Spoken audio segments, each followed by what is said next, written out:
என் பேர் மரிய பிரீத்தி. நான் திண்டுக்கல்லேருந்து வரேன். நான் வந்து 2012 to 13 பேட்சில் ஜாயின் பண்ணியிருக்கேன். இங்கே இருக்க எல்லாருமே வந்துட்டு கிட்டத்தட்ட 40 lakhs பே பண்ணி தான் இந்த காலேஜில் வந்து ஜாயின் பண்ணியிருக்கோம். நாங்கள் ஜாயின் பண்ணும்போது இங்கே எம்ஜிஆர் யூனிவர்சிட்டியோட அஃபிலியேஷன் இருக்குன்னு சொல்லி தான் எங்களை சேர்த்தாங்க. எங்கள் முந்தின செட்டும் யூனிவர்சிட்டி அஃபிலியேஷனோட தான் எக்ஸாம் எழுதுனாங்க. நாங்கள் பாதி வருஷம் வந்துட்டு அஃபிலியேஷன் இருந்து பாதி வருஷம் அஃபிலியேஷன் இல்லைன்னு இப்போ சொல்லியிருக்காங்க.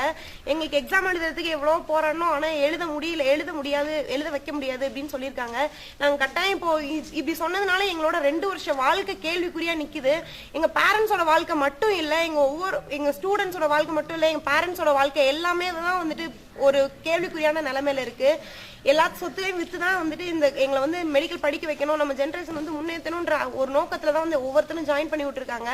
எங்களோட வாழ்க்கையெல்லாம் நீங்க கவர்மெண்ட் தான், முதலமைச்சர் அம்மாவை தான் வந்து பார்த்து எடுத்து எங்களை ஒரு கவர்மெண்ட் அண்டர்டேக் பண்ணணும், இல்லாட்டி அதுக்குரிய வேற ஏதாவது எங்களை செக்யூர் பண்றதுக்கான ஒரு வழியை கவர்மெண்ட் தான் பார்க்கணும். நாங்கள் கவர்மெண்ட் மட்டும் தான் நம்பி இருக்கோம். அதுக்கான ஒரு ஏற்பாடு முதலமைச்சர் அம்மா தான் செஞ்சு தரணும். எங்களுக்கு இந்த எம்ஜிஆர் யூனிவர்சிட்டி அஃபிலியேஷன் இருக்கு அப்படின்னு சொல்லி கொடுத்த ஜெராக்ஸ் பேப்பரை பேஸ் பண்ணி தான் நாங்கள் வந்து இந்த காலேஜில் ஜாயின் பண்ணோம். இதுவும் இப்போ வந்துட்டு போலின்ற மாதிரி சொல்றாங்க. இது வந்து கவர்மெண்ட் கட்டாயம் வந்துட்டு எங்க நிர்வாகத்து மேல ஒரு தக்க நடவடிக்கை எடுத்து எங்களுடைய வாழ்க்கையை, எங்க சீனியர் பேட்சும் எங்களுக்காக அவங்க போராடிட்டு இருக்காங்க, நாங்களும் போராடுறோம். எங்களுடைய வாழ்க்கையை கவர்மெண்ட் தான் நல்ல முறையில சேவ் பண்ணி தரணும்னு நாங்க கெஞ்சி கேட்டுக்கிறோம். அது வரைக்கும் தக்க நடவடிக்கை எங்களுக்கு எடுத்து நல்ல தீர்வு சொல்ற வரைக்கும் நாங்க இந்த உண்ணாவிரதத்தை கைவிடுறதா இல்லை.